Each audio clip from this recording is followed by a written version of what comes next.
पुण्यश्लोक राजमाता Ahilyadevi Holkar, विश्वरत्न doctor Babasaheb Ambedkar, साहित्य सम्राट अण्णाभाऊ साठे, महात्मा फुले या महापुरुषांना विनम्र अभिवादन करतो। आजच्या ओबीसी मोर्चासाठी उपस्थित असलेले ज्यांनी खऱ्या अर्थाने महाराष्ट्रामध्ये ओबीसी चळवळ उभी केली ते आमचे जुने राष्ट्रीय समाज पक्षाचे सहकारी माननीय प्राध्यापक लक्ष्मणजी हाके, ऍडव्होकेट मंगलजी सासाने साहेब या ठिकाणी उपस्थित राहिले। तसेच माझ्या समोर जे तमाम ओबीसी बांधव बसलेले आहेत जे बारामती आणि परिसरातून आलेले आहेत त्यांचं देखील या ठिकाणी मी हार्दिक असं स्वागत करतो। आज आपल्याला बांधवांनो या ठिकाणी मोर्चा काढायची वेळ का आली?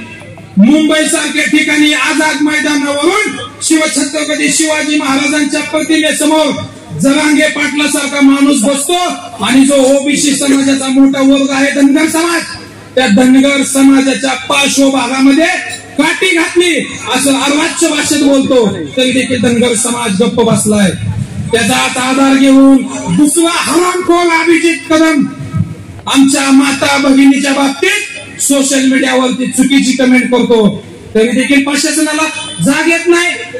2 तारखेला आम्ही बारामतीच्या प्रांत साहेबांना निवेदन दिलं, साहेब या 2 माणसांनी आमच्या धनगर समाजाचा अपमान केलाय, आमच्या ओबीसी समाजाचा अपमान केलाय, या दोघांवरती गुन्हे दाखल करा। काल ज्यावेळेस आम्ही ऍडिशनल एसपी साहेबांनी आम्हाला मिटिंगला बोलवलं आयोजकांच्या, त्यावेळेस आम्हाला कळलं की माननीय प्रांत साहेबांनी आमचं निवेदन सुद्धा अजून बघितलं नाही। काय परिस्थिती मित्रांनो, म्हणजे इथं पाहायला गेलं तर इथले प्रांत अधिकारी इथल्या सत्तेतल्या पक्षाचा तालुका अध्यक्ष असल्यासारखे काम करतात। छोटे छोटे रक्तदान शिबिराला तुम्हाला जायला जमतं आणि माझ्या ओबीसी समाजाच्या आज त्या जरांगे पाटलांनी एवढ्या भावना दुखवल्यात त्याच्या संदर्भात तुम्हाला निवेदन दिलं, त्याची तुम्ही दखल घेत नाही। अरे लाज वाटते तुमच्यासारखे प्रांत अधिकारी बारामतीमध्ये काम करतायत, नसेल तुम्हाला सोडून द्या। त्याच्यानंतर मग काल आदरणीय ऍडिशनल एसपी साहेबांनी आम्हाला आयोजकांना बोलवलं, आम्हाला तिथं त्यांनी काय सांगितलं की तुम्ही आंदोलन थांबवा, आंदोलन करू नका, तुमचा मोर्चा 2 दिवसांनी घ्या। मग आम्ही देखील ऍडिशनल एसपी साहेबांची विनंती मान्य करून त्यांना म्हणलं ठीक आहे साहेब, आंदोलन आम्ही थांबवत नाही, आम्ही आंदोलनच करत नाही, आमची पण मागणी मान्य करा। ह्या 2 नालायक माणसांनी आमच्या समाजाविषयी जे अर्वाच्य भाषेत कमरेखालच्या भाषेत जे बोललेले आहेत त्यांच्यावरती तुम्ही गुन्हे दाखल करा, आम्हाला मोर्चा काढायची काय गरज नाही।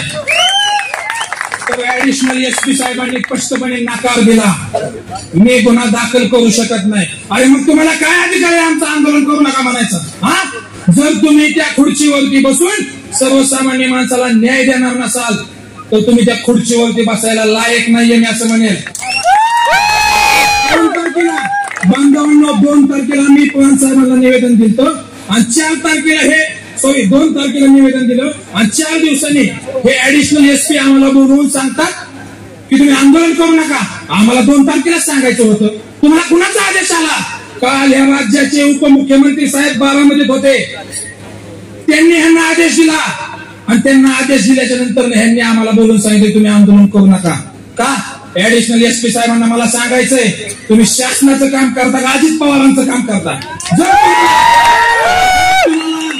सर्वसामान्य लोकांना न्याय द्यायचा नसेल तर माझ्यासारखा कार्यकर्ता म्हणून नोकरी सोडा आणि त्या अजित पवारच्या घरी पाणी बघत बसा साहेब। आणि जरांगे साहेबांना देखील माझं आव्हान आहे, तुम्ही जर आमच्या त्यांना जरांगेच म्हणायचं, ऐका ना, त्यांना आता जरांगेच म्हणायचंय कारण ते मराठा होते तेव्हा पाटील होते, आता आपलेच आलेत ना, आता सवय लावून घ्यायची त्यांनी जरांगेच म्हणून घ्यायची। तर त्या जरांगेला पण माझं आव्हान आहे, तुम्ही म्हणताय धनगर समाजाच्या पार्श्वभागात देवेंद्र फडणवीसांनी काठी घातली, ठीक आहे, फडणवीस साहेबांनी आम्हाला फसवले, आम्ही मान्य करतो। अरे फडणवीस साहेब आमच्या जातीचे नाहीत त्यामुळे त्यांनी आम्हाला फसवलं, पण महाराष्ट्र राज्याची स्थापना झाल्यापासून 15 ते 16 मुख्यमंत्री कुणाचे झाले? मराठा समाजाचे झाले का नाही? मग मराठा समाजाच्या मुख्यमंत्र्यांनी गेल्या 60 वर्षात मराठा समाजाच्या पार्श्वभागात काय घातलं? बांधवांनो आपल्याला ओबीसीला लढाई रस्त्यावरती उतरून लढावी लागेल। जरांगेचं मुंबईमध्ये जाऊन झुंडशाही करत असेल आणि त्याला जर हे सरकार झुकत असेल ते सरकार देखील आपलं नाही. आपल्याला खाली उतरून रस्त्यावरती उतरूनच लढाई लढावी लागेल, कारण इथं कुणीही आपलं नाही. तर येणाऱ्या काळात ओबीसी बांधवांना माझी विनंती आहे की आपण जर कोणी आपल्याला अरे म्हणत असेल तर त्याला काळ म्हणायची का? एखादा आईला म्हणला तर तुझ्या आईला म्हणायची का?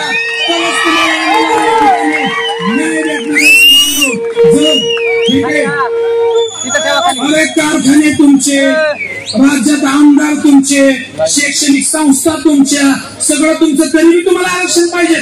ठीक आहे, हरकत नाही, तुम्ही सनदशीर मार्गाने आरक्षण घ्या, आमची हरकत नाही. परंतु आमच्या ताटातलं जर तुम्ही वाढणार असाल तर तुमचा हाती चालण्याची ताकद आमच्यामध्ये. माझ्या ओबीसी बांधवांना एकच सांगणं आहे, येणाऱ्या काळात सगळ्या पद्धतीची लढाई आपल्याला या ठिकाणी लढायची आहे. या ठिकाणी प्राध्यापक लक्ष्मण हाके साहेब आणि ससाने साहेब आले, जास्तीत जास्त वेळ त्यांना आपल्याला ऐकायचं. या ठिकाणी मला बोलण्याची संधी दिली त्याबद्दल मी आयोजकांचा आभार मानतो. धन्यवाद. जय महाराष्ट्र, जय मल्हार, जय ओबीसी. धन्यवाद.